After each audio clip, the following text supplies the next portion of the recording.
Welcome to my channel. Back with another movie recap. This is drama, mystery, and romance genre movie and it has 7.5 IMDb rating. The name of the movie is The Reader and release year is 2008. The film is about post-World War II Germany, nearly a decade after his affair with an older woman came to a mysterious end. Law student Michael Berg re-encounters his former lover as she defends herself in a war crime trial. I hope you enjoy watching my recap, and as quick reminder, this video contains spoilers. Michael Berg, in 1995 Berlin, has a flashback of a tram journey in 1958 as he watches a train pass. As he steps off the tram and into the rain, 15-year-old Michael feels queasy. Hannah Schmitz, a 36-year-old tram conductor, finds him vomiting outside of a residential building and assists him clean up and go home. Michael has been given the diagnosis of scarlet fever.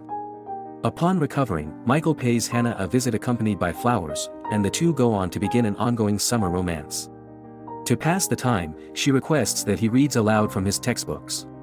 While riding their bikes, Hannah gets choked up as they pass a church that has a choir.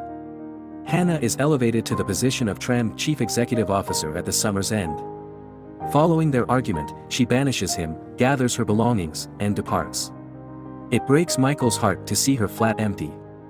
Michael is presented in 1995 as someone who avoids women, has a troubled relationship with his daughter, and is divorced. During a memorial march outside Krakow, Poland, in 1966, Michael, who was then a law student at Heidelberg University, witnesses a trial eerily similar to the Auschwitz trials in Frankfurt, involving multiple former SS guards charged of allowing 300 Jewish women and children to be burned to death in a church. The fact that Hannah is named as a defendant horrifies Michael. The crucial proof is provided by Ilana Mather and her mother, Rose.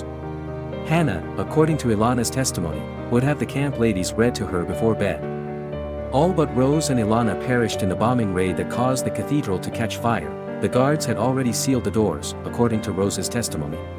Unlike her co-defendants, Hannah owns up to the fact that Auschwitz was a death camp and that she and her companions choose 10 women for the monthly selection. Everyone involved in the church fire was unable to provide an explanation for why they had left the doors locked. Per the guards' account, they were unaware of it until the following morning.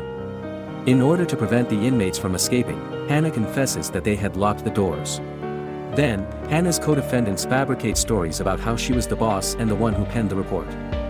Hannah vehemently refutes this, maintaining that every single guard within concurred with the report's contents. A handwriting sample is requested by the lead judge. Feeling embarrassed, she tries to evade the exam by claiming authorship of the report. Michael learns Hannah's secret while he watches the trial from the public gallery. She is illiterate, which means she couldn't have possibly read or written the report.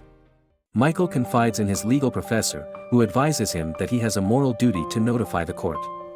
Michael tries to pay a jail visit to Hannah, but he is unable to confront her and instead keeps her waiting, much to the professor's frustration. While the other defendants get only 4 years and 3 months in jail for aiding and abetting, she gets a life sentence for 300 counts of murder. Michael is inconsolable in the gallery. Michael records Hannah's favorite stories and delivers them to her in prison on a regular basis after a number of years have passed. She uses Michael's voice to teach herself to read and write by borrowing the same books from the jail library. Over time, her literacy level increases, and she writes to Michael. Nevertheless, he never replies. When Hannah's freedom from jail is imminent in 1988, a prison official calls Michael to ask for his assistance with her readjustment to community. After first declining, he pays her a visit to inform her that he has secured housing and employment. Delighted to see him, she attempts to re-establish contact, but Michael remains cold. Hannah clarifies that she thinks about their past when he questions if Hannah thinks about their past. His statement about the battle makes her feel like her feelings and thoughts don't matter since the dead are still dead. Everyone is unhappy now. On the day of Hannah's discharge, Michael brings roses to the jail, but he learns that she has committed herself by hanging. In her rudimentary will, she bequeathed Ilana her bank account balance and a tea container filled with cash.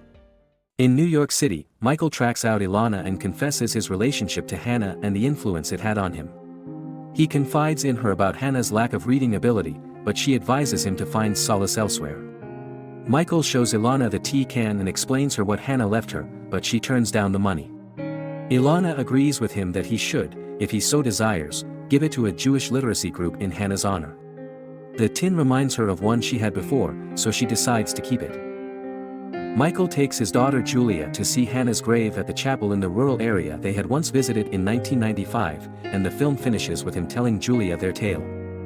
That was recap of The Reader. Thank you so much for watching the video. If you enjoyed my recap, please don't forget to hit like and subscribe to not miss videos like this.